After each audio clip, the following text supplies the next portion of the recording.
a coconut to drink?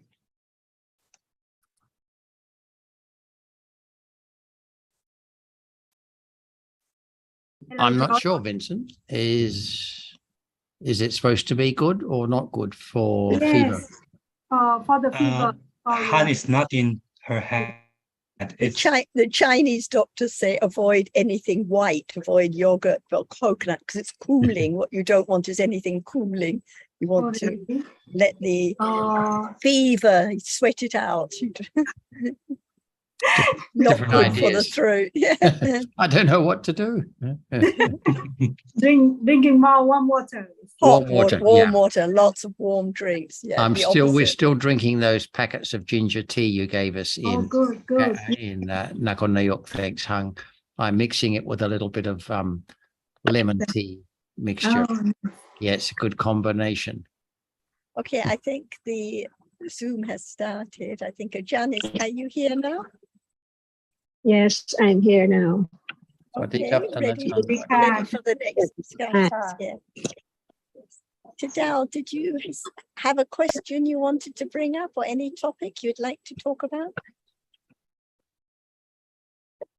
I think I just hear and listening from you and everybody. Thank you. Sorry, I was asking Tadao. Atara. Okay, sorry. Hi, Sarah. I have a question about Sobana again. So there are 8 Mahaksara Chitta, 8 Mahavipaka Chitta, and 8 Mahakiriya Chitta. Yeah? I understand what Mahakiriya Chittas are because they are Chittas for Arahat. Yeah? And when you say Mahaksara Chitta, it simply means Kusala Chitta, aren't they? And my question is, Mahavipaka Chitta. Why Vipaka Chittas are called Mahavipaka Chitta? If these are 8 Kusala Vipaka Chitta, yeah, then it means 5 Kusala Vipaka at sense door, and possibly 3 more Chittas, which must be Sampatichana and Santirana. That is 1 Sampatichana and 2 Santirana. Here my question is, how about Tadalambana? They are Vipakas. Are they not counted in these 8 Maha Vipaka Chitta? So the Maha refers to those chittas, which are the Sobana chittas that are accompanied by Sobana Chaitasikas. In other words, those that have wholesome roots. Yeah. So for example, and the Maha, it means it's not referring to the Jhana chittas and not referring to the Lokutra chittas. And there are more Maha Kusala than there are Jhana. So that's, I believe, is why they're referred to as Maha, because there are 8 of them. Yeah. So first of all, let's go through them. So what are the 8 kinds of Maha Kusala Chitta? So we know each one has to be accompanied by at least Aloba and Adosa, and depending Amoha. So at least 2 of the wholesome roots, and other Sobana Chaitasikas, that is those Chaitasikas that only arise with Kusala Chittas, not the particulars, not the universals. So first of all, what are the 8 kinds of Kusala Chitta, Mahakusala Chitta?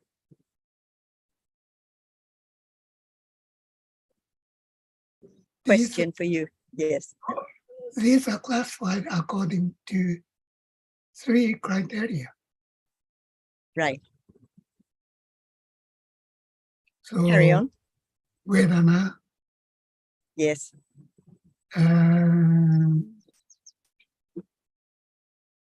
whether they are prompted or unprompted.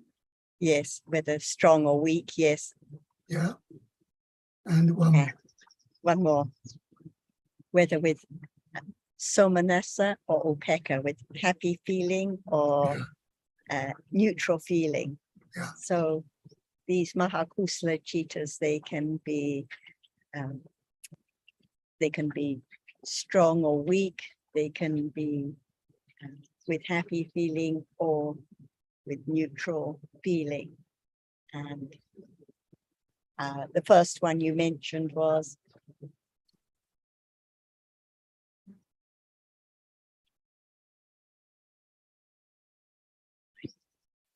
so according to those three criteria. So these are the 8 mahakusala chitta, and the 8 mahavipaka chitta, vipaka chittas. These are the vipaka chittas, which are the sobana vipaka chittas. So they have to be those which are also accompanied by roots. So what are the vipaka chittas that are accompanied by roots? For example, you mentioned seeing and hearing, but are seeing and hearing accompanied by roots? they are ahetka. So They Vipaka. cannot be.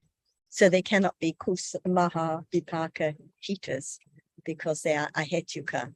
yeah, So seeing, hearing, smelling, tasting, touching cannot be mahavipaka sobana chittas because there are no wholesome roots, right?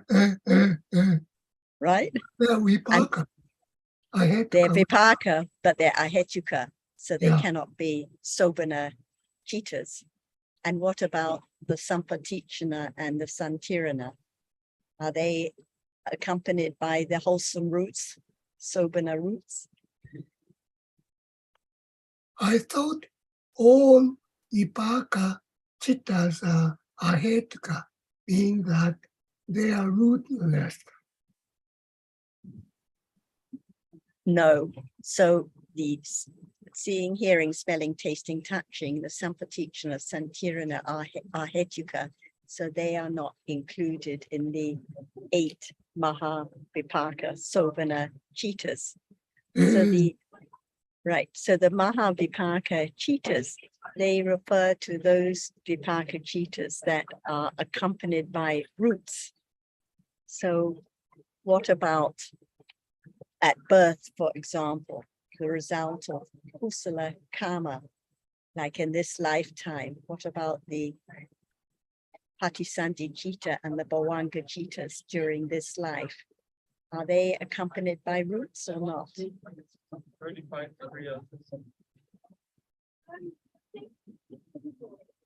By wholesome roots.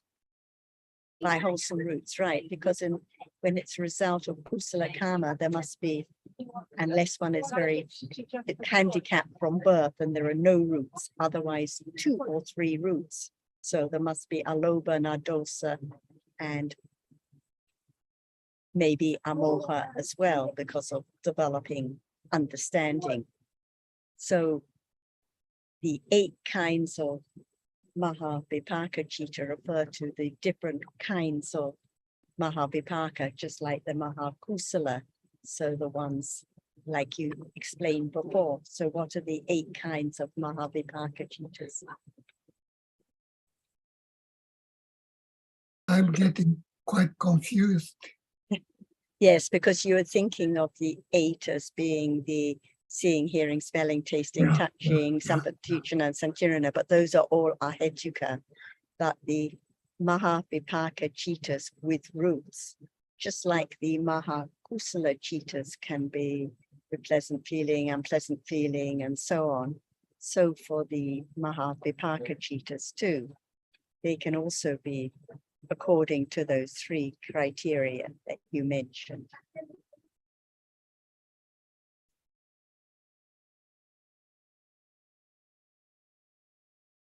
So are these things posted in wiki in the Dhamma group?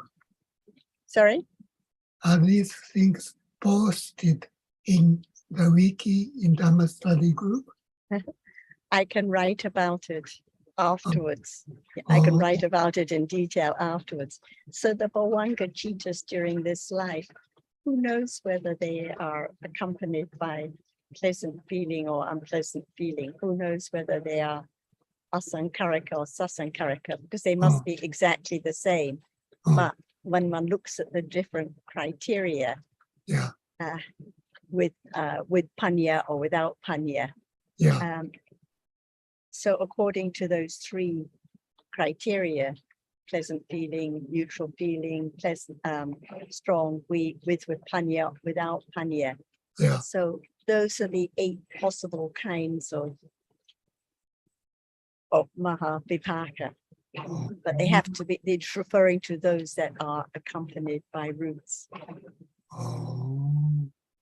Can any akusala vipaka cheetahs be accompanied by roots? Sorry, are you asking me? I was asking to Dao, but you're welcome to sorry. help him. Can you repeat the question again, please? Can any akusala vipaka cheetahs be accompanied by roots, By root. by hetu? Yes, as a Bhavanga for the I mean the Patisanda Ichita for the animal of no, it's not but it's Akusala Vipaka. Can it be accompanied by hetu? No. No. So Yes. akusala vipaka is always ahetuka. The seeing, the Yes. hearing, the smelling, the sampatichana, the santirana, the patisandi, the bhavanga, they are all ahetuka. But when it is kusala vipaka, the vipaka can be either ahetuka without roots, like at moments of seeing and hearing, smelling, tasting, touching, sampatichana, santirana, or hetuka with roots. So when it is the patisandi cheetah, that is kusala vipaka, when it is accompanied by roots 2 or 3, then it is maha vipaka cheetahs, the patisandi during this life, because no handicap. So these are maha vipaka cheetahs, the patisandi cheetahs, and there are 8 kinds, 8 possible kinds of maha vipaka cheetahs, because depending on the karma, the condition, those mahavipaka cheetahs, at patisandi, it can be strong, weak, pleasant, unpleasant, with or without panya. Those are the varieties. But Sarah, akusala vipaka is not the same as akusala chitta, because akusala chitta always has at least moha, doesn't it? Yes, so akusala vipaka is not the same as akusala chitta. Akusala chitta has to be with roots, has to be hetuka cheetahs. It has to have at least moha and sometimes lobha, sometimes dosa. But akusala vipaka is ahetuka, no roots. Right, and this is where you say it's not the seeing itself that is akusala. It's just exactly, it's just the seeing is just vipaka, but it is the result of either kusala or akusala karma, and that is why it is called kusala or akusala vipaka. But the vipaka itself is not kusala or akusala, and it doesn't have any roots either Yes. way. Sarah, it sounds interesting. You mentioned about the vipaka with the strong or weak or with the pleasant feeling and neutral. So can you Or neutral elaborate more? feeling. Yes, can you elaborate more? Like, so for the Bhavanga cheetahs throughout life, different for different people, like maybe for one with pleasant feelings, so maybe give the appearance of smiling or being happy all the time, maybe. Oh, I But see. actually, this is just a little bit of speculating, but just giving the example how it's not the same. So it depends on the karma, whether the Patisandhi and all following Bhavanga cheetahs is with pleasant feeling or not, whether it's with panya or not. So as we know, for some impossible to develop understanding to any significant degree because no root of panya with the Patisandhi and the Bhavanga cheetahs during life. So And can you say that, oh, sorry, can you say that the vipaka is strong when it's accompanied with panya? Or It's without? stronger, it's the result of stronger karma when the result is with panya. And then there is the possibility, if one hears the teachings, to develop understanding, also develop calm to a higher degree. If it's without panya, then maybe one can hear the Dhamma, or maybe there can be some kusala, but understanding cannot develop to the same degree because no root of panya. So it's the result of weaker karma than when it is with 3 roots. And 2 roots is a result of stronger karma than when there are no roots. If it's no roots, then it's a result of very weak karma. So often that is when there is deformity or handicap from birth, from conception. Thank you, Sarah. It's clear now. So then we have what Sundara was Tada was asking about. So we have the 8 kinds of Mahakusala, the 8 kinds of Mahavipaka, which means all accompanied by Sobhana Chaitasikas, and the 8 Mahakiriya cheetahs, which replace the Kusala cheetahs, also accompanied by Sobhana Chaitasikas of the Arahat. So Sarah said, Yes. I think that it's wrong to think that every vipaka citta is ahetuka. Yes, it's if we're talking about the result of akusala karma, it's correct. Every vipaka citta is ahetuka.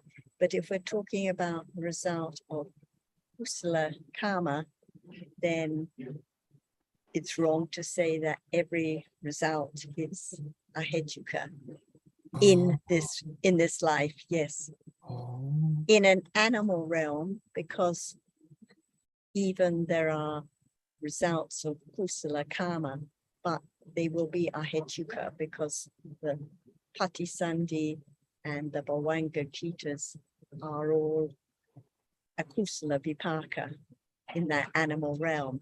So even if there are results of kusala karma, like moments of seeing pleasant objects, tasting pleasant food, they are ahetuka. So no Mahavipaka cheetahs.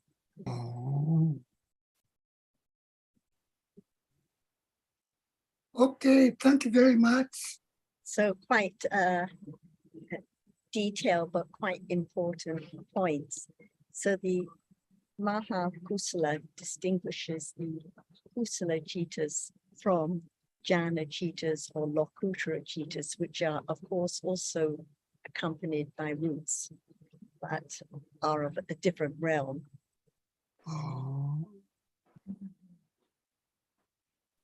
Okay, And thank you.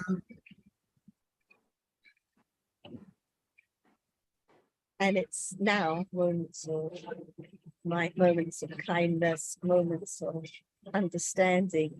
These are Mahakusala cheetahs, and it may be with understanding or without understanding at moments of kindness, maybe with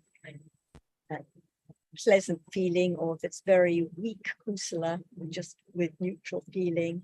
And it may be strong, someone is in need or has a difficulty and one helps instantly when it is strong kusala. But if it needs friends to urge one and encourage one to help or assist, then the kusala is weaker. So that's why it's called prompted or weak. So it's daily life. It's now at this moment. Yeah, yeah. I don't know if Ajahn has anything she would like to add on this topic or discuss with you.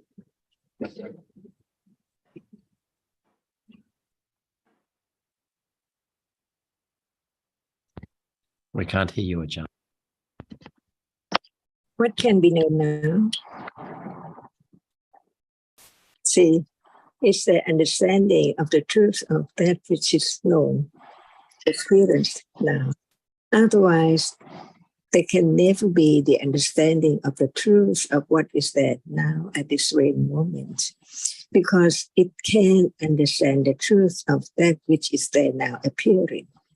When it's not there now, do not appear at all, how can there be the understanding of such and such as Vipaka, whether it is with root or not root, or whether it is the Talamana or seeing or Sampatichana? That's why learn to understand what is there. Now, as we say, seeing is the very moment, but no one can make it arise. It's conditioned by akama in the past, no matter how far away. But the conditions of that karma condition the seeing right now. And no understanding of seeing as no one, no thing at all. How can it understand more than that? And there's a reality when it's there. Understand. No one can make it arise. But it's not like thinking, because they can be thinking by conditions, experiencing different moments in a day for each different one.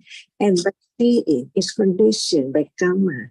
But after seeing, there can be many different ideas about what is seen and what is there. But the understanding of the truth, actually, there's no one at all.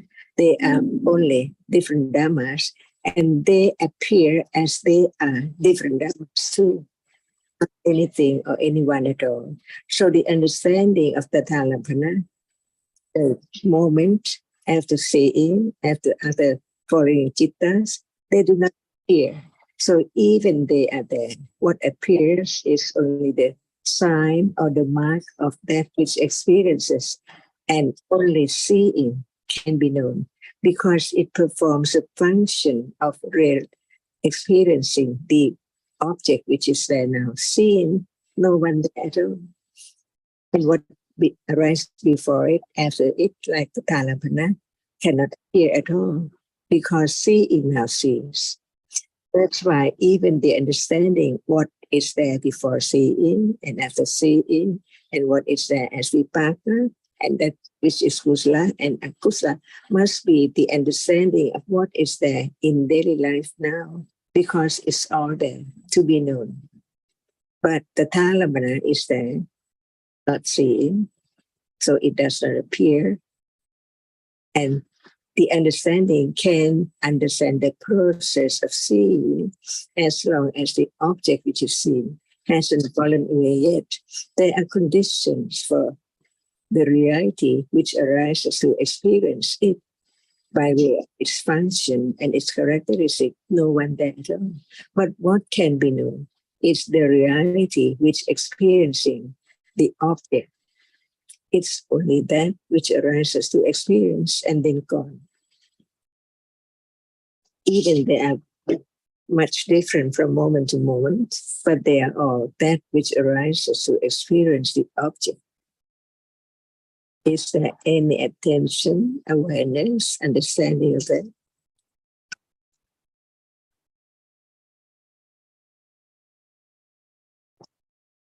Which now is appearing.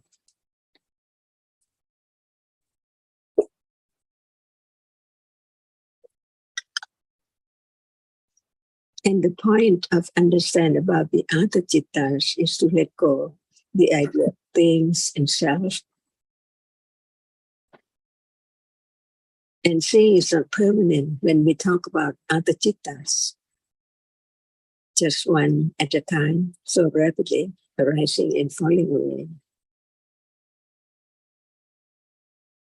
It cannot be named whether it is Tatalampana, Kusala Vipaka, or arising with Sopana.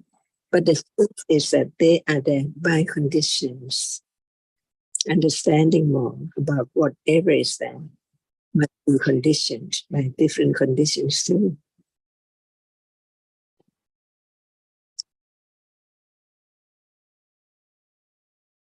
Can Tatalampana be Kusala?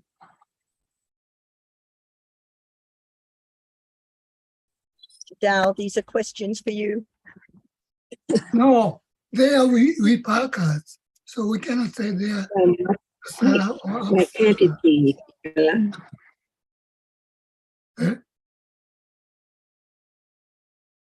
Why can't it be kusala? They are vipakas, ahekas. Why Then can't it be Tatala Kusala? it could be kusala vipaka or akusala vipaka. Why not Kusala? Why not Akusala? Why not Because Kiriya? they are vipakas. Javanas are either kusala or akusala, but Tadalambana takes place after the passing of Javanas. And these, What is thinking about that now? Kusala or Akusala? And we know it's not Vipaka. It's not the Talampana. It's moment of thinking, not the moment of just receiving the Rupa, which hasn't fallen away yet. So by conditions, at the accumulation of attachment is there. It does not let go to moments of Rupa, which is there. So karma condition the moment of experiencing that object. Whatever is there is by attachment, accumulated, not to let go anything which can be experienced. So the Dhamma arises with only sense process. When there is no clear of what you say, the Rupa is experienced prominent or prominent. When it's not prominent, it's not enough condition for the Dhamma to arise.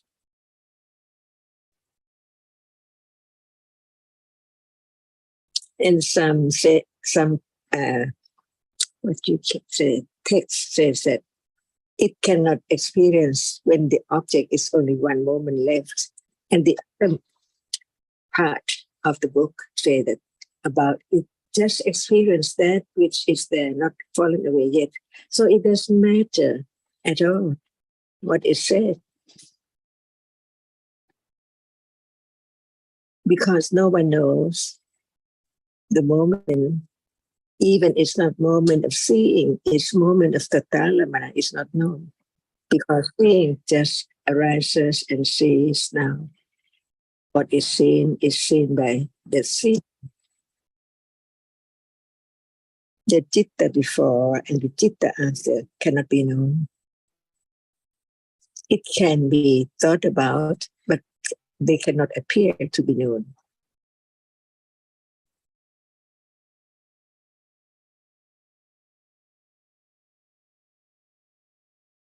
So the understanding of Dhamma, each word can be this moment that the Talabana cannot be known as seeing right now. Sampatichana Santirana, even after seeing, they do not show up to be known. No matter is there or not, what is seen now is the object of understanding, is truth. But even the Dhamma is that which experiences object as seeing, but it's not the moment of seeing. To understand how short moment seeing is, and every citta is so short. So what is seen is only that which can be seen, or can be known, or can be heard, or can be thought about. The truth, to understand the nature of it as seeing, hearing, thinking, all are not known without understanding of the nature.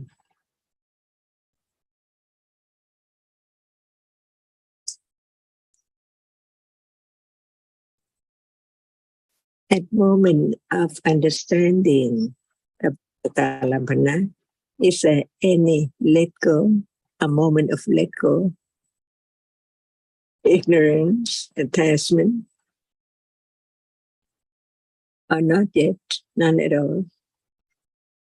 Can it be known, or it does not show up? Much understanding is there, and how much the let go is.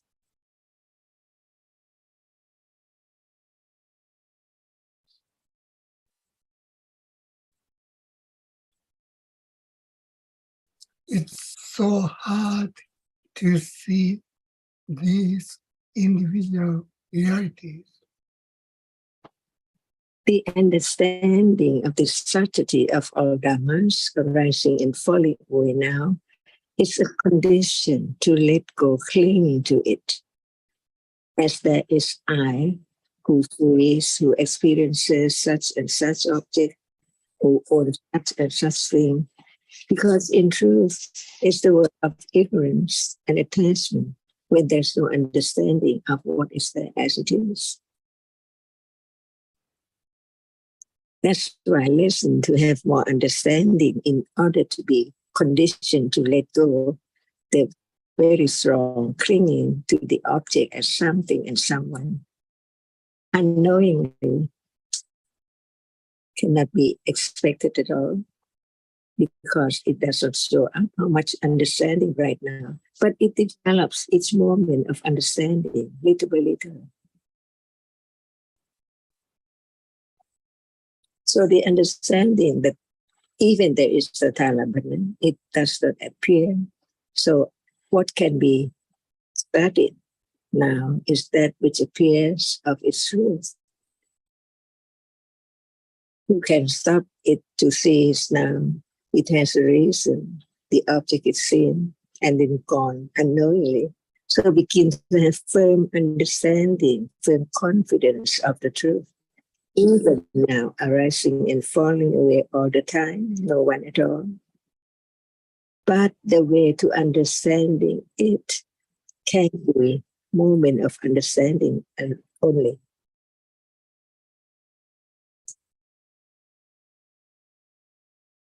Little by little, like now, hardness is there, appearing, no thought, no idea about it. But later on, it's just that which appears that can be known. If there's not understanding of the truth of it, it's always something.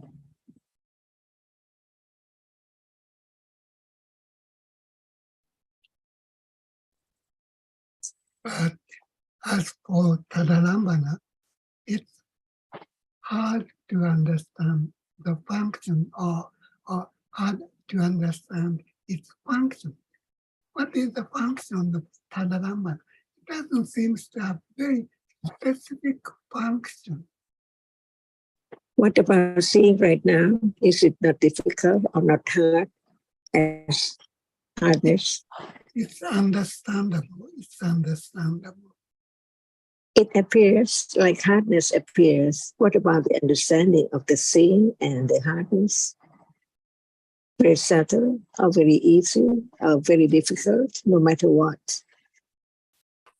They are perceived by different ways.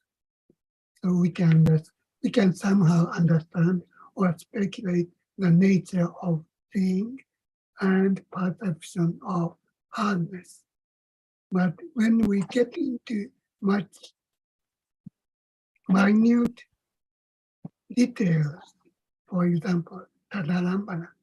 It's hard to understand what the function of Tadalambana. What is it doing? Yes, it's so very interesting to know. What is Tadao. then? If I, excuse me, I'm sorry, Tanajan, if I just may say to Tadao there that the function of Tadda Ramana is just to experience what's called the Ati Mahanta Ramana, the very great object which hasn't fallen away. So those two Tada Ramana Chittas at the end of the Jhāvana process are there so that the large object or the prominent object, as Tanajana knows to refer to, it's called Ati Mahanta, which means very big object, is still there. So Tada Ramana is there to, as Vipaka Chittas, to experience that great object. But I don't suspect we'll ever know much about Tada Ramana in our lifetimes, or possibly even when we're enlightened. That's the realm of Buddhas. It's not really to do with the ordinary person, that's for sure, it seems to me. Thank you, Tanajanka.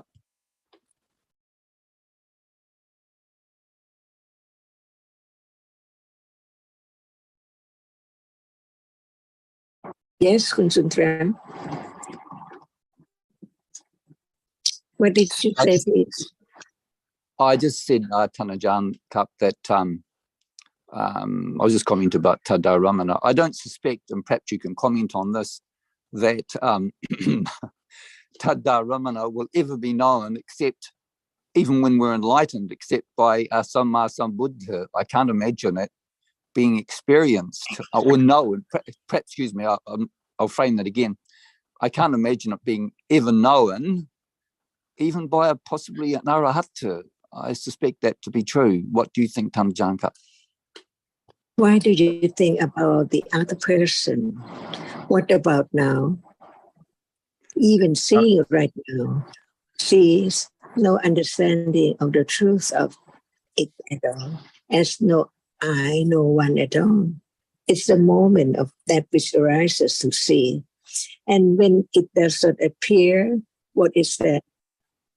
Cetasika, even it's there arising together with Citta at that moment says, when it does not appear, how can it be known? Well, that's how true, can it be recognized? Well, that's true too, Tanajan, because I can't imagine that, certainly in this lifetime, I can't imagine that I will know about Jivat Indriya when it arises with Vipaka Citta in the, by way of seeing right now, as you're reminding us. But I always appreciate your reminders, Tanajan, because they remind us of what is important, and we sometimes can be inclined to forget about that. When nothing is there, can we try to think about it, to know it? Or what is there should be that which be the object of considering of its truth, to understand it as it is. Is it not the purpose of studying, listening to reality, to the word of truth about now? Jinka. Time in life, but not now can be known because no understanding, no hearing, no considering about that which is now appearing at all. So what can be known? What can be object of understanding now? See, if there's no understanding now, how can there be understanding of other object which is experienced later in life? And no matter how much we try to understand the Thalampana, it can be known just, it's a moment of citta, conditioned by karma, to arise to experience the object which is there, not falling away yet, through the sensor. And even the sensor which now appearing as seeing, it's not known. So how can its minder with which does not appear as seeing, sees now, be known about Tathalavana, or any other Cetasikas, or what are they which do not appear at all? Perhaps, Tanajan, I may need some clarification here.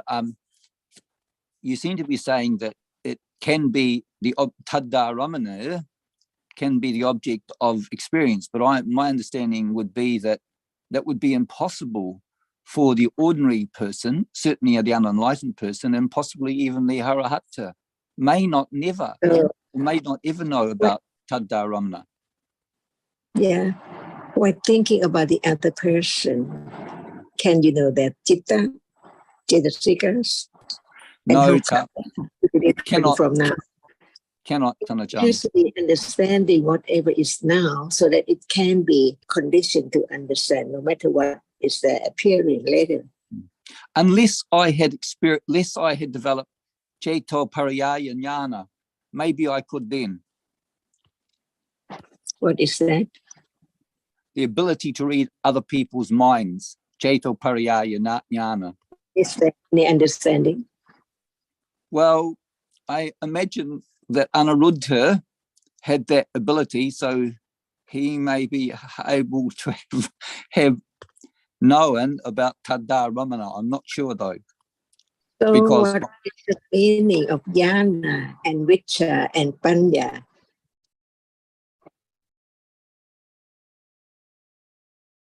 Can it be the function of loba? Can it be the function of moha? certainly, Tanajan. That's why I understand that words which represents a reality to be known without word when it appears. For example, there is seeing now. If there is the word in mind, it is seeing. That is not moment of seeing. And that moment is the moment of understanding seeing. It's the moment of thinking about the word seeing, not the reality which is at all. That's why the word represents a reality which is there to be known, like seeing. You think about seeing now, see. But it is useless to think about other reality which arises together with seeing, and only seeing is there to be known, or the object of seeing is there now to be known. But can Tathalavana appear now? Well, it must be there, potentially. However, because you see that the truth is now, does it appear? And can it appear because they're seeing all the time? no, Tanajan. Not Mhm. for me anyway. So just thinking about that which is not there, what's the use? Not understanding, seeing right now, but think about other things. And it's that moment, ignorance and attachment to see, to experience the Talavana, not understanding the reality which is there now. Is that panya, not understanding that which is there now, and try to understand that which does not appear, but not understanding that which appears. So how can there be moment of understanding the truth? Visible object appears, not anything at all. No doll, no flower, no curtain, no chair, no bed. Only that which impinge on the eye base, so it conditioned the seeing just to arise and see, experiencing that which impinge on the eye base. Is it not true? Because they're seeing right now, and seeing is not that which is seen. Is it clear enough to let go the idea of something which is seen, or that which sees, not anyone, not anything at all? What is the best moment in life? Let go ignorance and attachment, wishing, trying to understand only that which does appear.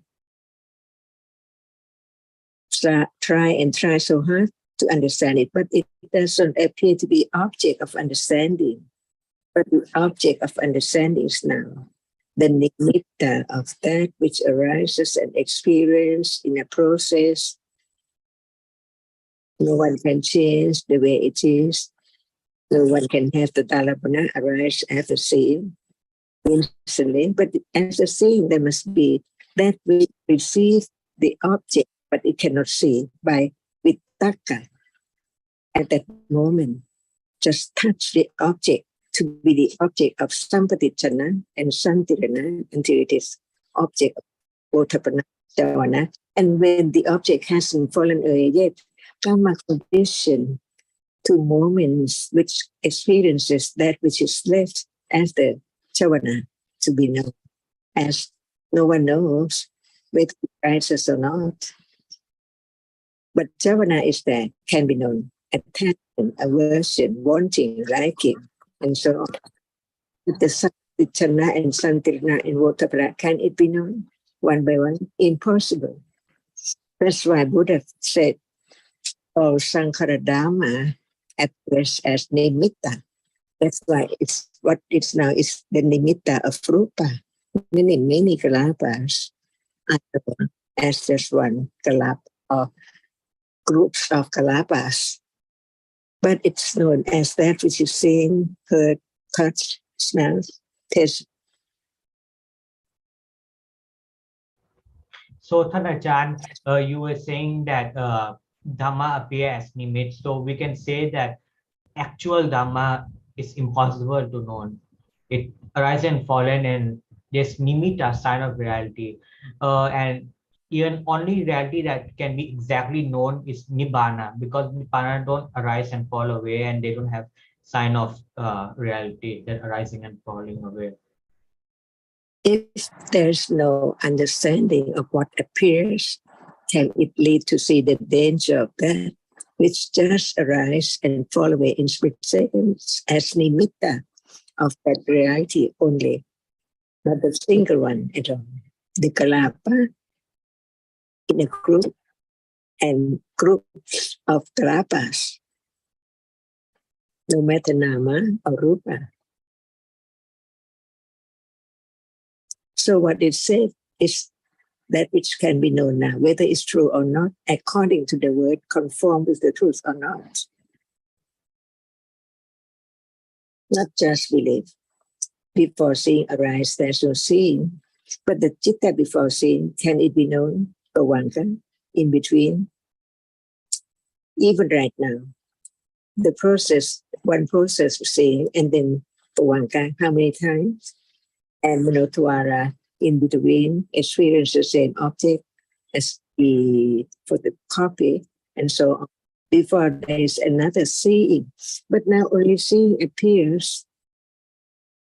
So should we try to have Panchatvara Vachana appear to be known, or it is that which experience object, no matter it perform the function of avana or tasana or sampadichana or sandhya, they are all that which experience the object by different function, different characteristic. That's when it's there.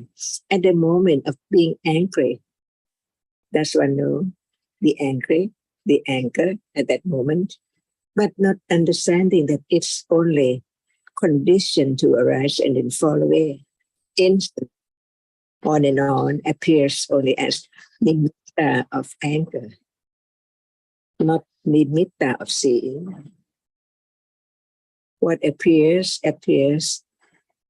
nimitta only, because of the succession of the arising and falling is so very rapid beyond expectation. Just consider whether it's true or not. And the understanding of the truth is the precious moment to begin to understand the hidden truth from years and years ago until now. And at moment of understanding, consider how little it is, begin to just wash away that which is there, so that poverty. What can be the conditions to let go wrong understandings, parami, all kinds of kusala? Otherwise, it's moment of akusala, and kusala is conditioned by ignorance. So how can it understand what is there now? So at the moment of not understanding, no one, it's ignorance and attachment. Just want to find out what is there, not understanding the reality which appears. No one can make it right, see. So can anyone make the Tanapana appear?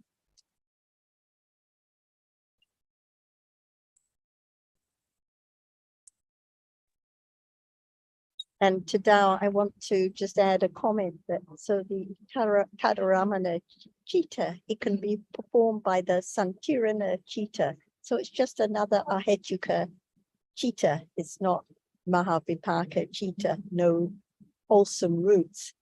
And also with regard to Sundra's comment about very great, the visible object now, whether or not it's experienced by Tadaramana Chittas after Kusala or Akusala Chittas, the visible object is exactly the same.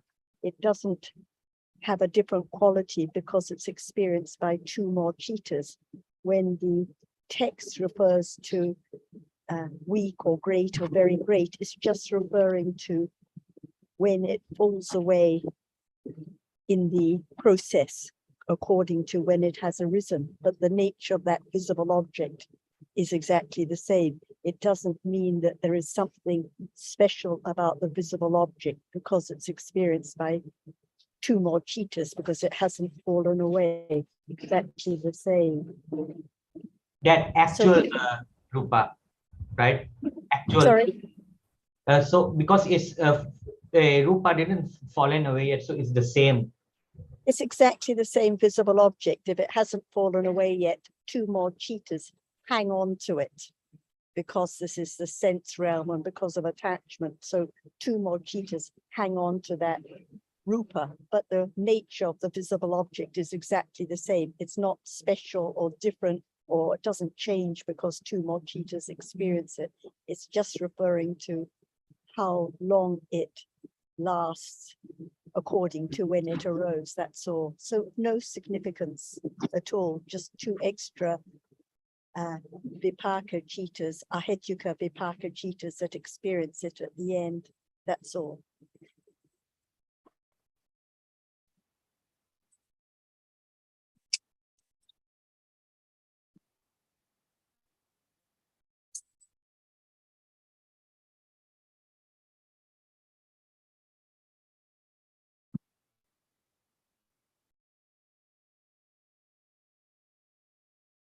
Can anyone know this moment is Sampatichana?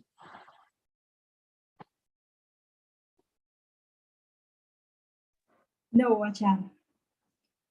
Yeah, so what appears? The seeing now, the hearing now. The nimitta of what is there as reality. Yes. Which means there is not just one single reality. Because before seeing, there is no seeing. And when there is seeing, there's no other reality, but it falls away instantly. So what follows it does not appear as Sampatichana, Santirana, until Chavana. But when it's Asava, no one knows. So very, very weak. And after that, when the object has not fallen away yet, come a condition, the moment of vipaka. See, is it so important? Vipaka, which just experience that which is left from Dhavana and then gone. It cannot do anything at all, just arise to experience that which is left, not fallen away yet. That's all. Like Sampatichana, but different function.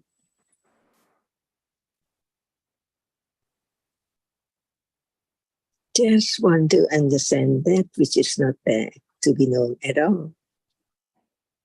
What is that? Attachment or no attachment?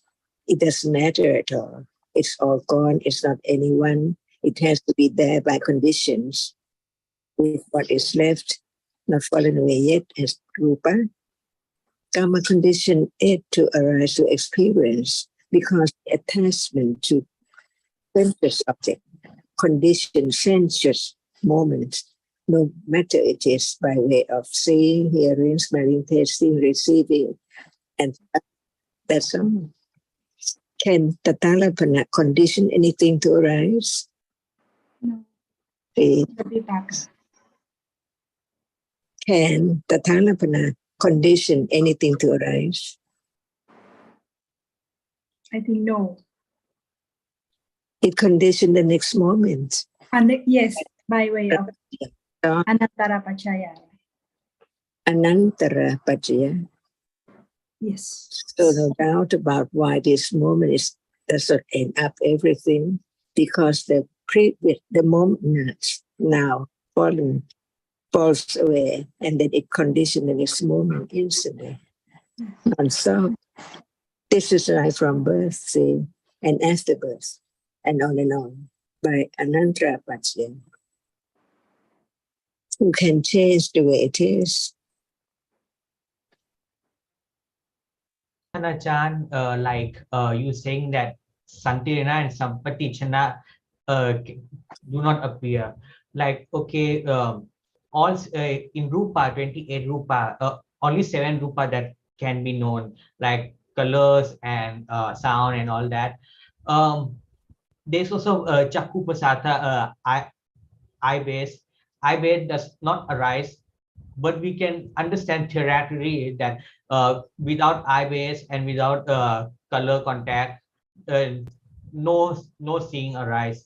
And in the way also, in case of chitta, like seeing appear, hearing appear by nimitta, by way of nimitta, but santirana and sampatichana just does not arise, but we can still understand theoretically about the process of chitta, right? Because it's a chitta, right? The nature of it is that which is the chitta, which is conditioned by karma to experience that object as a javana. That's all. Like sampatichana is conditioned by karma to receive or to have the same object as seeing, which has gone instantly, but the object is still there to be known, but not by seeing. See, it's only one moment, but it's clear because of the chitta which sees, experience it clearer than the other chitta which does not see but has the same object.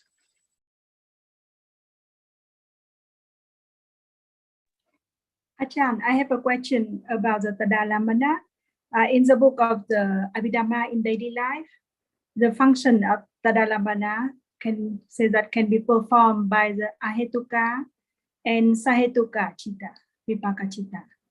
So How can many you vipaka chitta which can perform the function of the Tadalamana? Can seeing perform the function of the Tadalamana?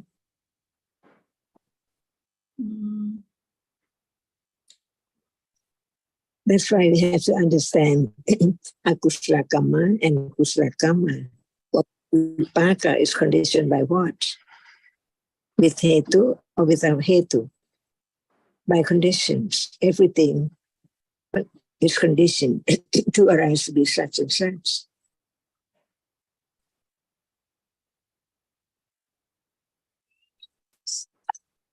So, is there a question about that? Yes, it seems not clear yet, Achan. Okay. What do you think about that?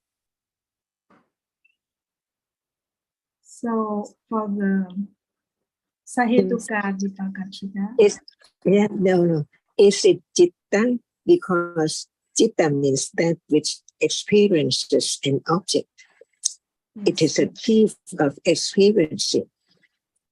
But there are many different chittas.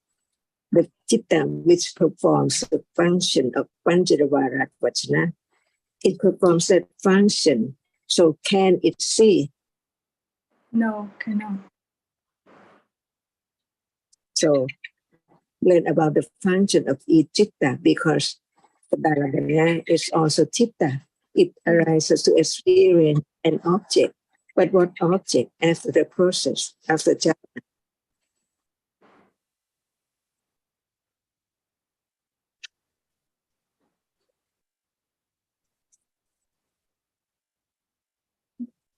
Sorry, I cannot hear you good. Do not pay me. We are talking about the function of each chitta in order to know that no one can condition it to arise. For example, Panchadvaravachana or Chakkhudvaravachana cannot see because it has its own function.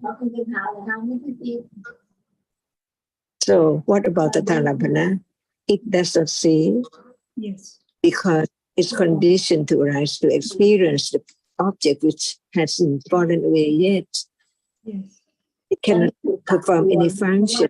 It cannot see, it cannot hear, it cannot think, it cannot receive the object, because its function is to experience the object which hasn't fallen away after Javana. That's all. That's all. Like seeing sees. That's all. Hearing hears. That's all. Panchadvara Vachana, Sampatichana, appears, performs its function. That's all. Sampatichana cannot perform the function of the Dhamma.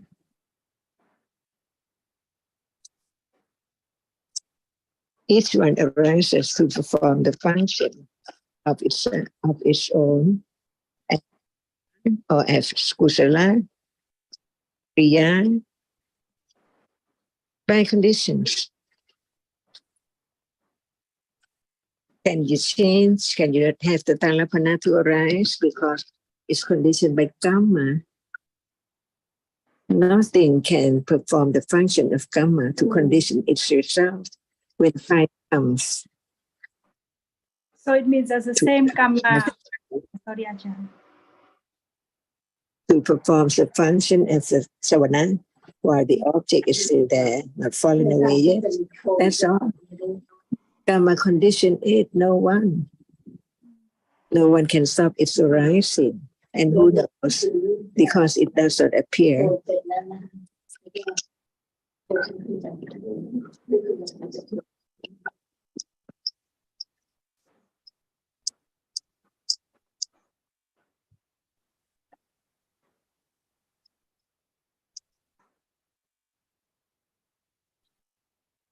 Is there any doubt or question? Sorry, Ajahn, because it's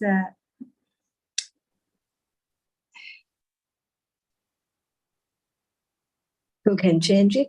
Who can No. stop it? yes, no, Thank you. no one can change it. Yes, it's by karma. Can it perform the function of seeing? No. Can it see? That's it. All dhammas are anatta. Mm. What arises is conditioned by so many different conditions. For example, the Dhamma is the citta, which is conditioned by karma. Can vipaka condition the Dhamma? Mm. Can chavana condition the Dhamma? Yes, by the way of the last Javanachita condition, the first Tadalambana. Yeah, but if the object falls away before, can it condition the Dhamma? No, cannot. That's why we have to understand that when the object hasn't fallen away yet, the chavana condition by way of condition the Dhamma by way of anantarapacchaya, but karma condition the Dhamma to arise, not the chavana. Because after chavana, when there's no Dhamma, it conditions vipaka of pavanta, see, to perform its function after chavana, just by way of anantara paccaya, as long as it is citta with conditions to condition the next moment to arise. That is the anantara paccaya. That's all. No matter what reality will follow, but it conditions the next moment to arise by way of anantara paccaya. Like now, no one can stop the way Chitta keeps on arising and falling away because of anantara paccaya. And when after Savana, if the object is still there, Yes. the samanantara paccaya condition Tadalambana to arise. But when the object has gone, the anantara paccaya, samanantara paccaya, samanantara paccaya condition bhavanka. Yeah. Yes. All by conditions. When is there? Tathālampana or no Tathālampana by conditions. And Kamma condition Tathālampana and Chavana condition Tathālampana too, but by different paccaya.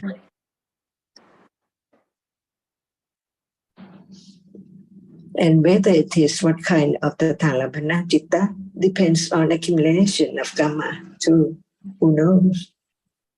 That's why even its karma is not known, and when it's vipaka, it's not known. It's covered up by ignorance from where, from what conditions.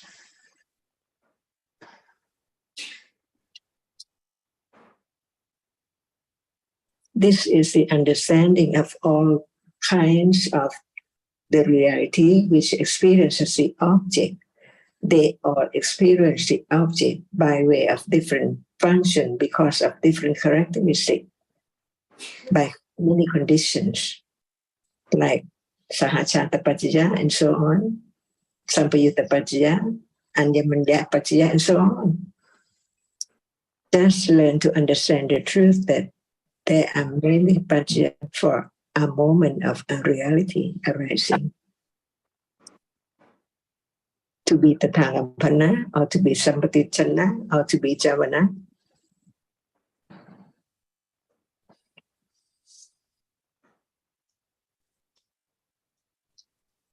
No one, little by little, step by step, very short step, short move, to other moment of more confidence, little by little, as parami.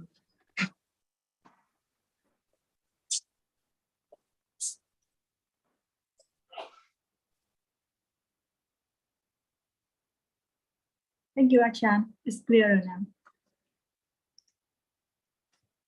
So, Hang, what are the kinds of cheetahs that can have the function of Tadaramana? Because this will answer your question. It's Sri Ahetuka Vipaka Citta and by 8 Sahetuka Vipaka Citta. Right. So the Ahetuka cheetahs that can perform the function of Tadaramana are the 3 kinds of Santirana cheetah. So if any of these Santirana cheetahs perform the function of Tadaramana, then it has to be Ahetuka because Santirana is Ahetuka. So one kind of cheetah like Santirana can have different functions. It can have the function of investigating the citta after sampatichana. It can have the function of patisandhi and bhavanga, and it can have the function of tadaramana, or as you say, it can be the function of tadaramana can be performed by sahetuka citta. So again, we see the intricacy. Yes. Thank you, Sarah.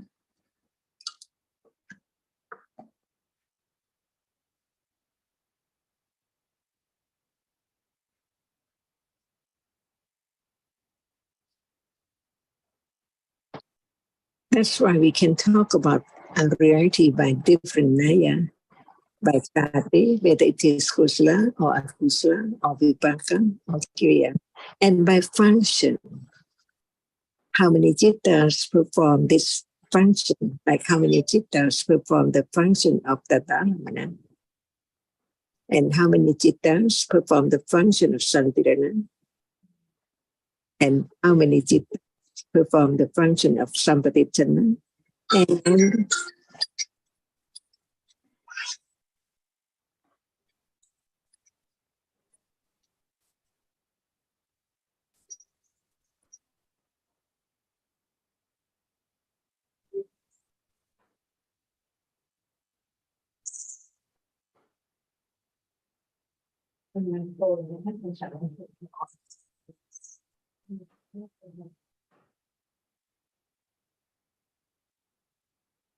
Achan, like we know that Santirana and Sampatichana Chitta cannot do not appear to us or Arahata, but Sama Sambuddha, he knows everything, right? So he knows clearly. Otherwise, if we don't know everything, then he's not Buddha.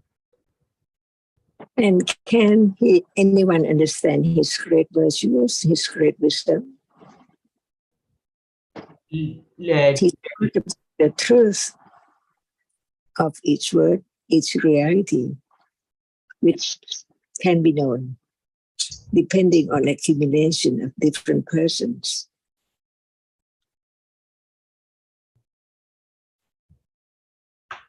So we don't talk about Sariputta's wisdom, because who are we? How much we can know. That's why even Sutapanna has many qualities too. Foremost important what way?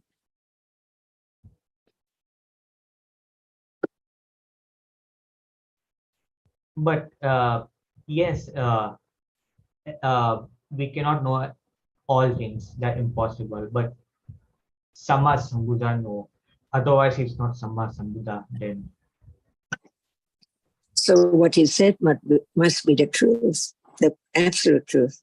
What appears for the khandas must be only nimitta of rupa, nimitta of vedana, nimitta of sanya, nimitta of sankhara khanda, nimitta of vijnana khanda. See, all appears as nimitta. But since how great, how very subtle understanding of the Buddha, who can experience directly processes so close and so close. Otherwise, the truth cannot be known of our reality, different levels, different characteristics, only once in samsara. And what he taught is not as he knew or about what he knew, but just only some leaves in his hand compared to the leaf in the forest. Yeah, that's, yeah.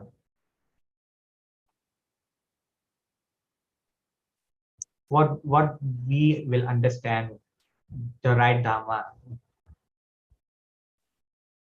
So when he said rupa nimittanam, is it not rupa nimitta when it appears?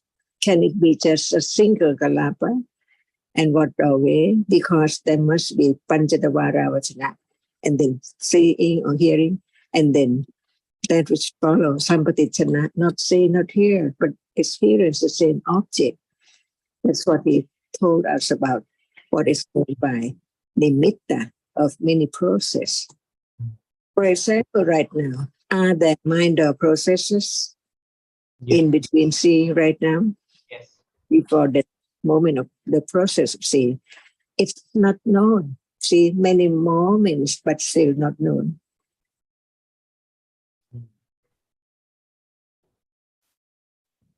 Can anyone make it known? No. That's why understanding what is meant by each word of the teachings about the truth, nimitta. We live in the world of nimitta, ignorant about clinging and thinking about situations and on, not understanding the absolute truth of nothing and no one. What is there is conditioned by many conditions and then gone instantly. This is from the enlightenment of the Buddha. Otherwise, no words about the truth at all. because seeing and hearing cannot arise together. And now seeing and hearing, thinking and liking and feeling and memory are the unknown, because they do not appear. What appears only can be object of developing understanding of the truth of it. And then gone, see, at the moment, not that the previous moment, the past moment at all. Is this not true? Is this life a moment of seeing, a moment of hearing, a moment of thinking, non-stop by way of Anantra-Pachya?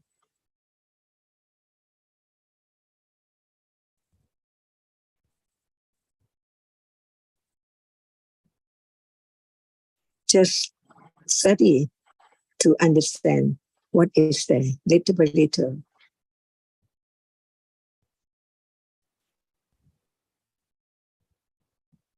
So now, what is seen? See, what is seen? See something, many things. See at once. How much ignorance is there? Many processes are there unknown. And that's the absolute truth of reality, arising and falling away in split seconds. So what appears has to be only the nimitta of many processes, because one process cannot be known at all. But by Anantra-Pachya and Samanantra-Pachya.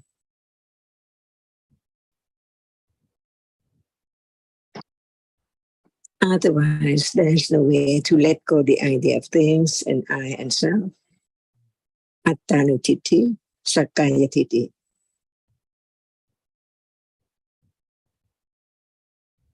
And other titis taught by the Buddha about everything in any world, any universal.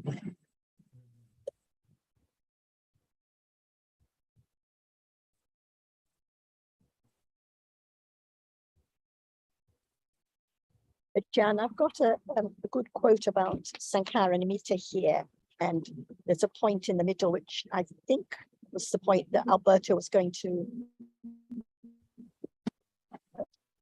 We say that Sankara Nimitta because Alberto is going to ask about mind. Sarah, your connection is not that good. Shall I read? Oh, okay. Can you hear me now or not? Yeah. Can you hear me now? Yes, yes, yes. Is it clear enough? Yes. It is clear. May I say something about Sankara Nimitta? Because Sankara, now talking about other reality, which is not Rup, as Nama, not Chitta, Vijnana, and not Vedana Khanda, and not Sanya Khanda. Sankara Nimitta includes each reality, which is not Sanya, Vedana, and Vijnana. So it is nimitta of attachment, nimitta of anger, nimitta of pain, any cetasikas, which is not Vedana Sanya and not Chitta. It's Sankhara Nimitta.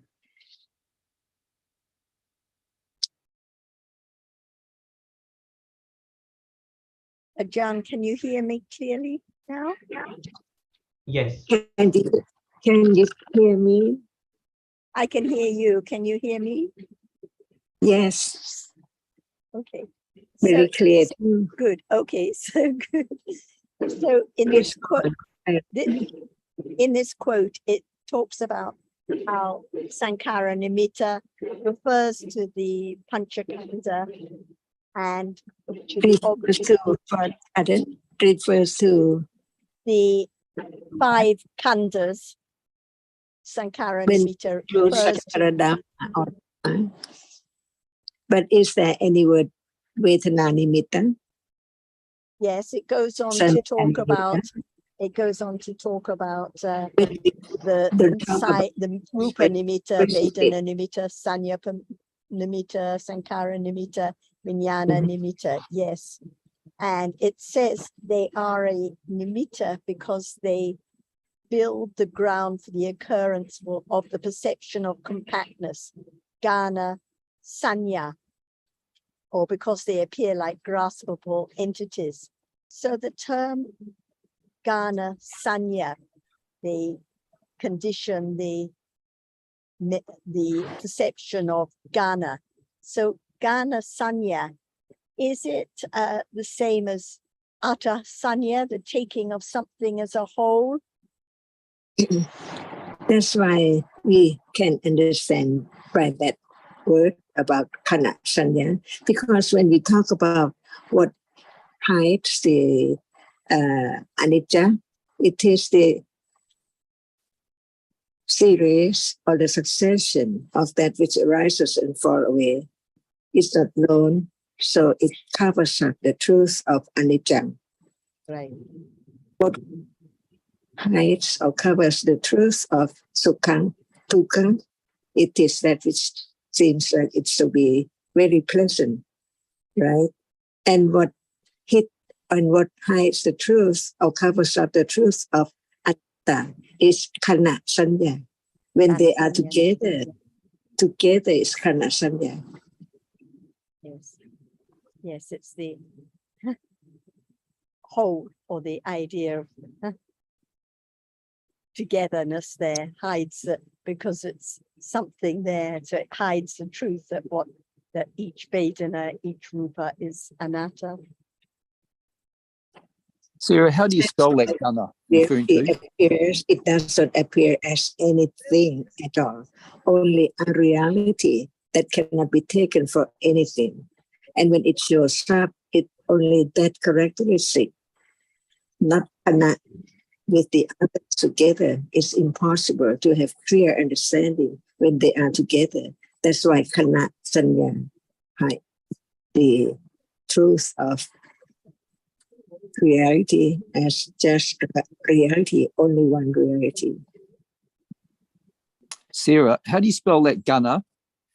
G-H-A-N-A, gana sanya. Thank you. Just look at what hides the truth of anicca, dukkha, and anatta. The perception of compactness or of a whole. Was this what you were going to ask about, Alberto, in the York?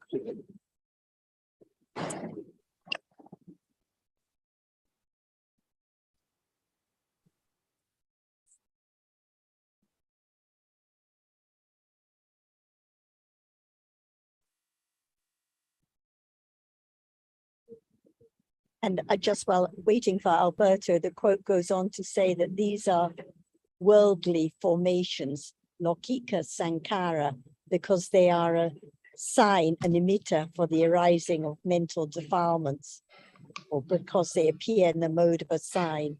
So they're sankara nimitta, the condition for akusala to arise,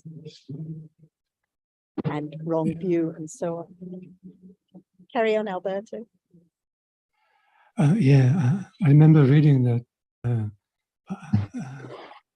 I just following the explanation you and Ajahn are making. I don't remember the details. Sorry.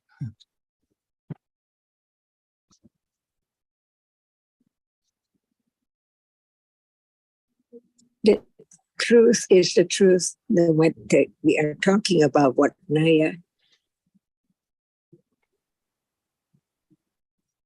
Because in the main text, it talked about with the development of insight and before becoming enlightened, there is the turning away from the sign of formations, the sankara nimitta, and then this is the detail that is given about what is meant by the sankara nimitta in detail, referring to the rupa nimitta, vena nimitta, and so on. And the it's a sign because they build the ground for the Gana Sanya. So because of the realities, there are the nimitta, and because there are the nimitta, then there comes to be the idea of something there, someone there, and no understanding of realities as anatta. So only Panya can understand what the truth is. And it indicates how even right up until the moment of enlightenment, it is the Sankara Nimitta that is the object of citas. So it So always when we has to talk be the about nimitta. Sankara Nimitta, it includes all kinds of conditioned Dhamma, Sankara Dhamma. But when we talk by way of Khanda, there must be Rupa Nimitta, Vedana Nimitta, Sanya Nimitta, and Sankara Nimitta. Without Vedana Nimitta and Sanya Nimitta and Nimitta. Right? Here it starts to talk about Sankara Nimitta, and they say, and it says that the Sankara Nimitta refers to all the khandas. So because whatever arises is nimitta, so that means any khanda has its nimitta. Any khanda has nimitta because it arises and falls away. Not by way of Khanda, but by way of all Dhammas, anatta. Right. Or conditioned Dhamma, Yes. is Sankara Dhamma. But by referring to Sankara, each khanda is Sankara. Sankara includes all khandas, whatever is conditioned to arise and fall away. And by Paticcasamuppadanaya, Sankara is only Cetana Cetasika. Yes.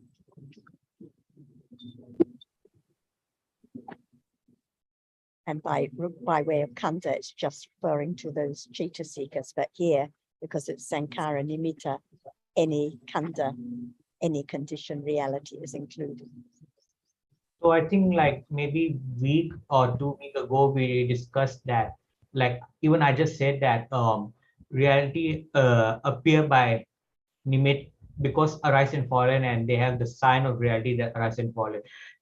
The Dhamma cannot be actual one moment cannot be known, but like what I said, when Nibbana, that is actually known.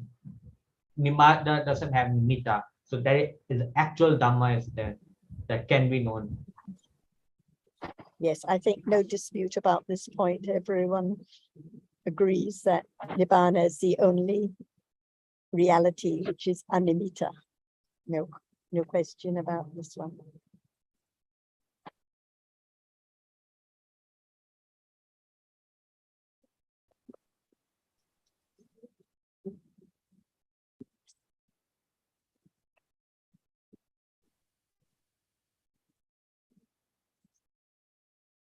Azita or Chanti, do you have anything you would like to bring up today?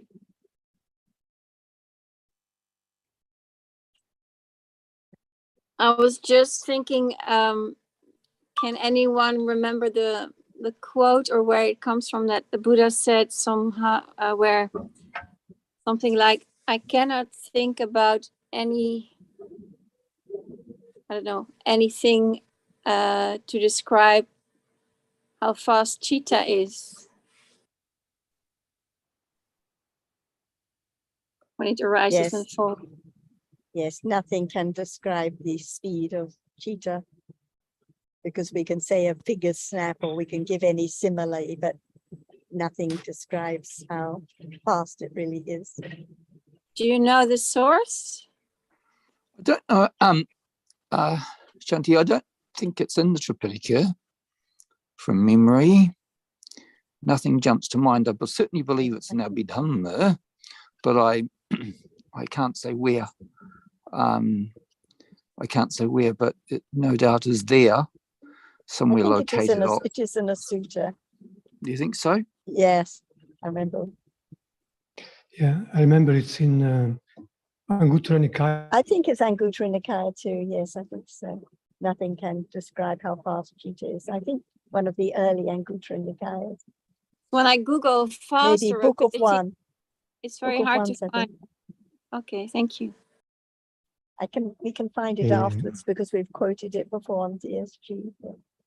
Yeah, The Pali, I remember the that. Pali probably would be probably Kippa, Khippa. So that may be something that, because Alberto's very good at that, but I suspect, yeah, the words of speed, or it might be Waiga, but I suspect it's Kippa. But anyway, okay, there you go. It's in the, possibly in the Anguttara. Yeah, I put A it on nice USG. quote, because, sorry, Alberto, if even the Buddha cannot describe how fast, so how would we be able to pinpoint Tadadharma or even seeing one moment of citta? It's a good quote to find. Go on, Alberto, sorry. Yeah, I think it's fairly quoted. It's as you say, it's the just saying that there's nothing that so can be compared to Yes. to the so fast. Nothing can be as fast as Chitta. Anguttara 110 Chanti. I'll copy it and put in the chat. You're so quick. Just now I hear Shanti said that even Buddha doesn't know. Buddha have to know everything, then he is not Buddha then.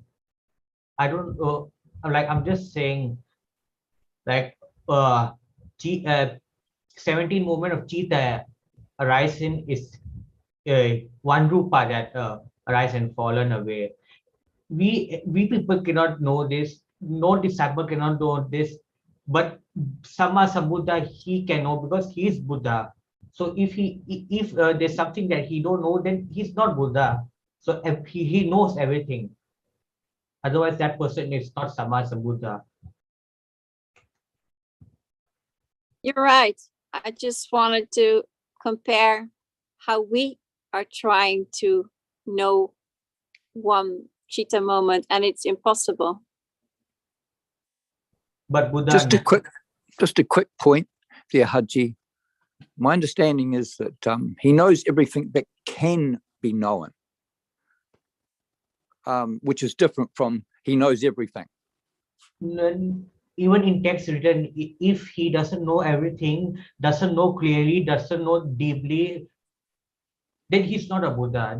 Because Sama Sambuddha enlightenment is Sapanya, the Panyas that knows everything.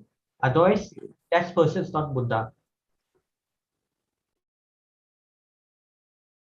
Yeah, but as Sundara is saying, it's only knowing what can be known. There are many things that can't be known.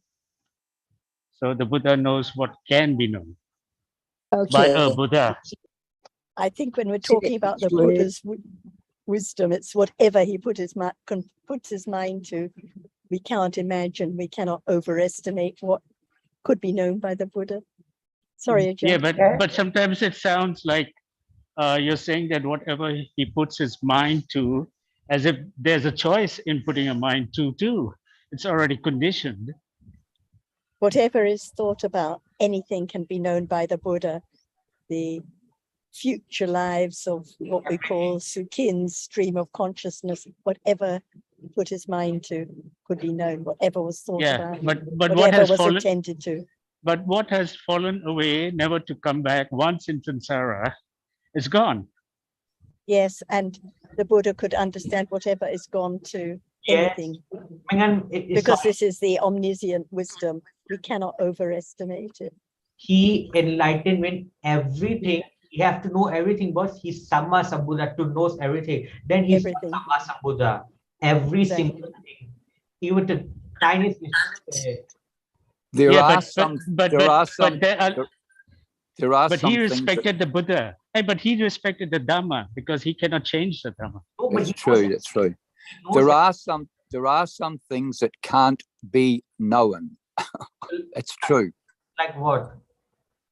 I mean, we cannot know. We that understand what then if Sama Sambuddha don't know everything, everything means everything, not exclude anything else. Everything means every single thing. That's why anything thought about. Anything.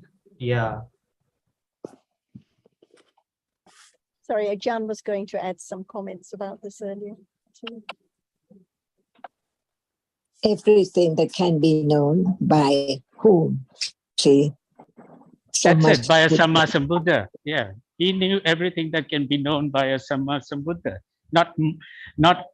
not something that can't be known. What do you Just mean what can be known by a Samma Sambuddha. No, what can't be known? What is that? This is that is what we've been studying about in the Abhidhamma. What Chittas know what? Panya knows what? I will try and find those for you, Haji, but there are some things that can't be known. He can know Sabanyutanyana. He knows things, is knowing things that can be known. Whatever he turns his mind to that can be known, he will know. But there are some things, and I'm just can't remember exactly what they are, but there are just a few things that can't be known. That is what we think, right? But in truth, what is meant by everything can be known by whom? Sammasapputho, or by Pacceka-Puttho, or by Savaka. Only Sammasambuddha. All conditions. So Savaka know what Buddha knows? Not like Buddha. But that can be done by Buddha, not by the others. Yes, that's exactly. So everything he knows, then he's not Sammasambuddha then. It means the highest knowledge is that of a Buddha. It doesn't mean that knowledge is unlimited. Buddha had to be unlimited. Then he's Buddha.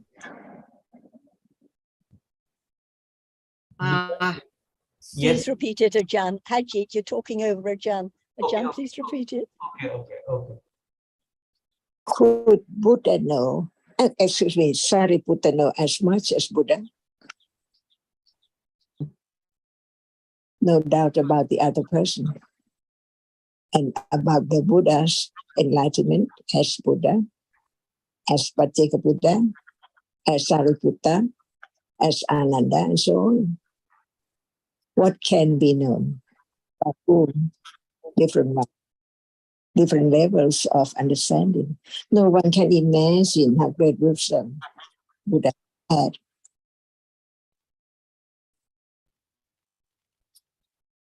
Hello. We might remember that when there was one sutta when the Buddha is explaining, he's in a forest, he picks up a handful of leaves and he says, look, this is what I've taught you, and this is all that's needed to be known for enlightenment. There's a lot of other leaves or knowledge out there that is not necessary for enlightenment.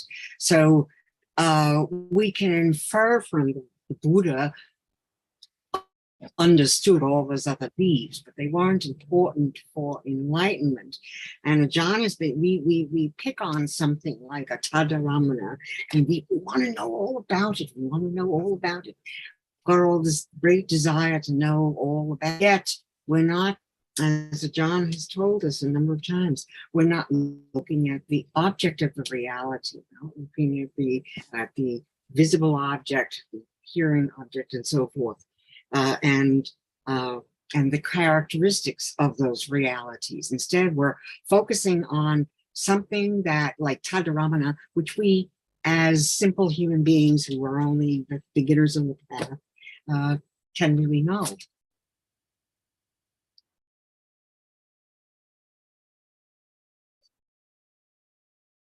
Sarah, did you understand what I said? I heard you, Mom Betty. Yeah, no, thank you for that. I thank you for that. Yes, that's in the Singsipa forest. He picks up the Yes. Singsipa leaf. He picks up Yeah. the Singsipa leaves and says that, you know, what and what I have in my hand. He asked the bhikkhu, what do you think is greater, the leaves that I have in my hand or the leaves in this great forest? And they said, obviously, Lord, the leaves that are in the great forest are much greater than the leaves that I have in your hand. And then he said to them, well, what is represented by the leaves in my hand, this is what I tell you, this is what's necessary. I don't do a lot. So he inferred that he obviously doesn't need to tell them everything that he knows, and what he knows is incredibly vast. And actually, it's called the Achintiya. They're one of the unknowables, and that is the wisdom of the Buddha. So, but I know there's something in the text that talks about he knows what can be known, what he turns his mind to, what can be known, he can know that. But there are some things that can't be known. Then otherwise he's not Sammasambuddha. There's no. No. I don't think that's. I don't think that's an I don't think it's an understanding of Sabanyutanya Jnana. There is a subtle difference. He is obviously, and sometimes that word is translated as omniscient, which I think can be misleading because it conveys the idea of everything. So I'm sorry, you please continue, whoever's trying to speak there. And Sundara, what did you say, that the leaves in the forest is also limited? So that's what the Buddha knew, limited. He didn't know that's not there, right? Yeah, I think it's something to do with conceptual dhammas somewhere, but I had come across it. I'm not too sure where it was now, but yeah, that's right. It's limited. I mean, it's limited. You know, well, by the amount of what's available. You know, so when we have this idea of everything, I think that can be very misleading. And I don't. Sorry. No, not at all. He knows everything till the max of everything that can be known. Otherwise, that person not Sammasambuddha. If you're saying that he don't know. No. Excuse me, Haji. Well, wait a second, Tadao. Excuse me, Haji. Yes. He may have known. We don't know what else he knew outside of the handful of leaves, because that is what he taught us. Okay, we don't know what he knew outside of the handful of leaves. You want to use that simile, but you cannot say he is not the Buddha because he said, well, it's hard to even find a simile to describe how fast the jittas arise and fall away. It didn't mean he didn't know it. It just meant it was difficult for him to find a way to explain it to us worldlings. You know, I agree with Hajid and Ajahn. Let me just read out the quote I've just posted in the notes from the Patisambhadamagga on omniscient and unobstructed knowledge. What is the perfect one's omniscient knowledge? It knows without exception all that's formed and unformed. Thus it is omniscient knowledge. It is without obstruction there. Thus it is unobstructed knowledge. All that is past it knows, all that is future, all that is presently arisen, and so on, without obstruction. So no limit to what could be known by the omniscient wisdom, but impossible to imagine. And as Ajahn was saying, different from Sariputta's wisdom, or to that of any other Pacceka Buddha or any other enlightened being, but unobstructed. I think you're misunderstanding that, Sarah. No, I think there are two meanings here. Sundar, can I say something? I think when we say the Buddha has unlimited knowledge, means that he can, say, for example, trace back the accumulations of someone, understanding the cause and effect and everything to eons away. Certainly. Yeah, but that reality, sometimes here what we are hearing is that the chitta that arose eons away can be the object of understanding. But that would be just, my understanding is that the Buddha would know it by inference, based Could on what be. is known now. Sorry, your Correct. guys are wrong. It doesn't matter. Anyway, look, this, as we know, it's Can I- not so widely important, but there is a quote somewhere, I'm not sure where it is, but he can know what can be known, not what can't be known. I have a different question. Can- Because the Buddha passed away in Parinibbana, is his panya now completely gone? I think the answer is yes. And Well, we can say it, Shanti, it's in the text now, it's available to us, so it hasn't completely gone. It's available to us all, and it's available at a level that we're able to understand it. But he was a special Buddha, he was a Panya Buddha, and he was they're quite remarkable beings, but I don't think we can say his Panya, literally, his chitta does not arise and fall away. He attained to Parinibbana, but the wisdom that he left us is still available. But no more Can I kanda say arising. something? Yes, yeah. Can I say something? You go ahead. Actually, one of the Buddha's name was Vedagu. Means Yeah, I what know. is a Vedagu Yeah. means is a knower of all things. And whenever any subject comes to him, he knows each and every aspect, every component of that thing. That is why he is known of everything of entire universe, phenomena taking place in the universe. So in that sense, he can see everything whichever comes into his consideration. That is my point. Like if you're saying that what can be known, it's meaning that you exclude something. He has know everything, then he's not a Buddha. It's not true that he knows everything. There are things he cannot know, because one of the suttas says that he tried to find out the edge of the universe. So using his supernatural power, he traveled a lot to find the edge of the universe. But his conclusion was that, no, even his supernatural power, he wasn't able to find the edge of the universe. So in this world, there are things even Buddha cannot know, and it's not really important for attaining Nibbana, because it was his aim. Tadao, I think what he meant by that was that not that he didn't know the age of the universe, he didn't know the age of the universe because the universe has always been there. So it Universe had is no here and end. now. It has no end. So how can one know the age of the universe? It has no beginning, it has no end. So that's what he meant. He says, I don't know, because we don't know when it began, we don't know when it will end. So No, it's always there. He wasn't able to verify the age of the universe. I think you're taking it to the quotations or whatever too literally. In other words, he was saying it cannot be known because we don't know when it started. It's always been there.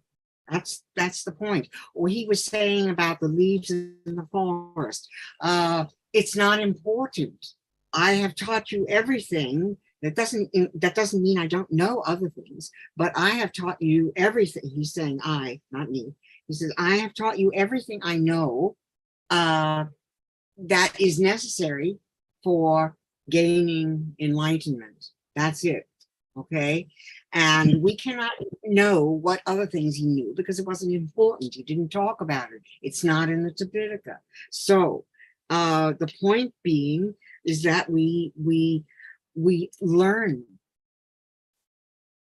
to understand through the Thai is called Pijarana, considering, cogitating, whatever word you want to use. And especially as John always tells us, look at the word and deeply understand what that word means, what each word means. And that's and the thinking that is done, the pijarana, the cogitating that is done, becomes a condition for understanding to arise, an insight to arise later on, or perhaps then, about what is being thought about. And that's the only important thing. Sundara, when you're saying that only thing that can be known, other thing can't be known, this, you know what is I mean, you exclude something else, and he won't be known. He has to know everything. That's his Samma Sambuddha. He knows everything. Haji, why is it so important to know whether he knew everything that could possibly be known?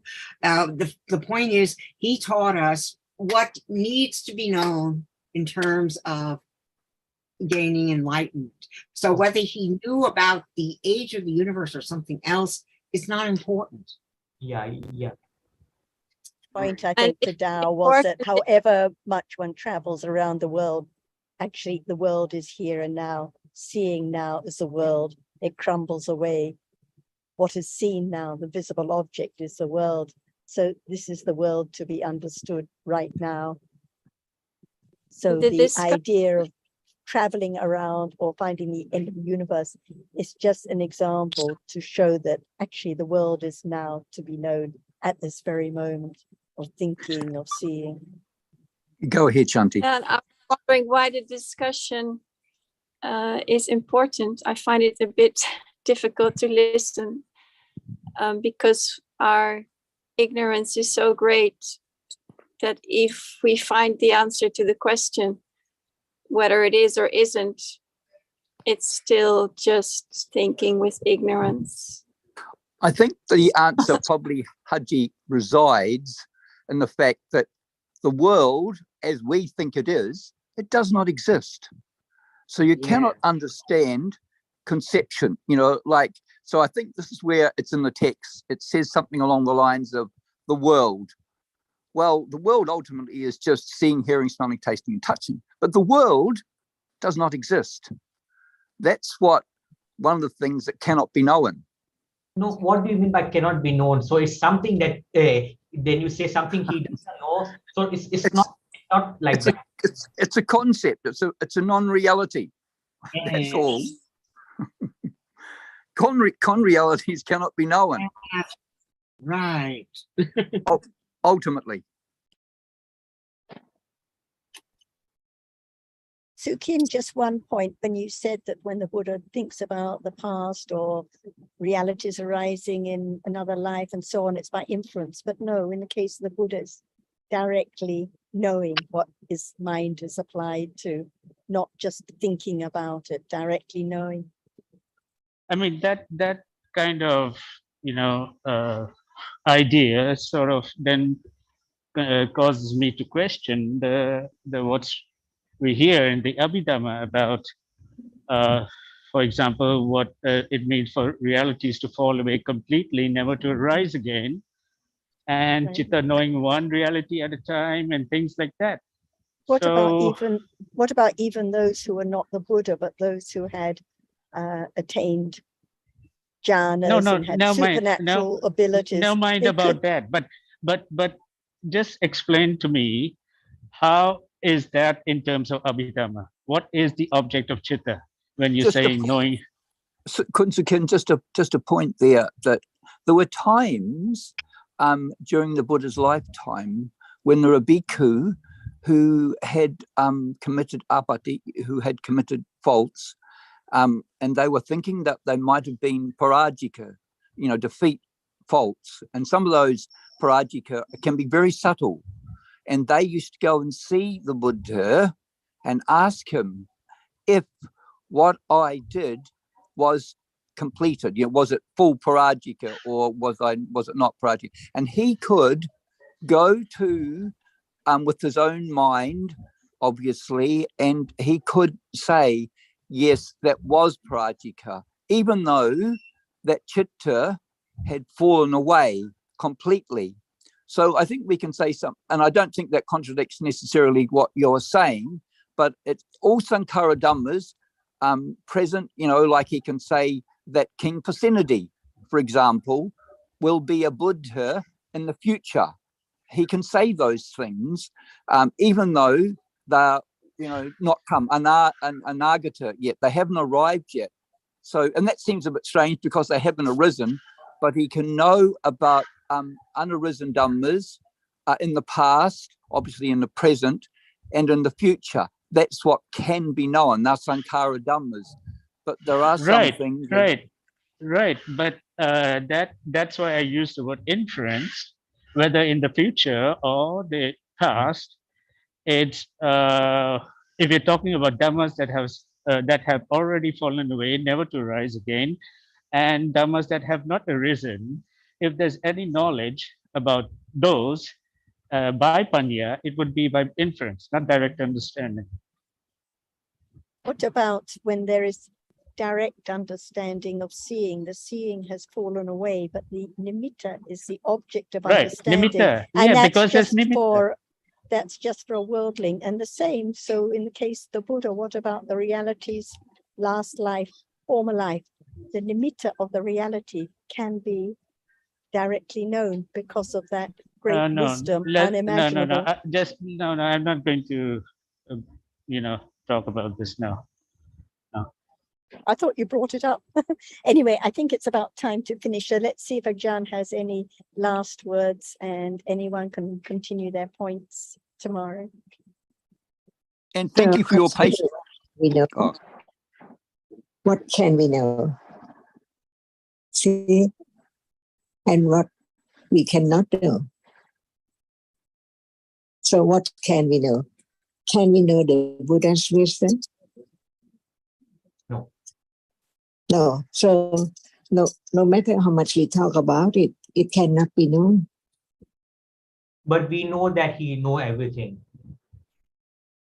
See, Haji, what Ajahn is saying is that either way, me saying that he can know only what can be known, or you saying that he can know everything, is the same, because neither of us know, have any idea what the Buddha could know. Yes. But we knows that he is Sama Sambuddha, and he knows, although we don't know, of course we don't know, but he knows everything. So he is a Buddha. That's not the point. The point is the truth. What can we know? Can we know the Buddha's enlightenment or great wisdom? If not, no matter how much we talk about it, it cannot be known.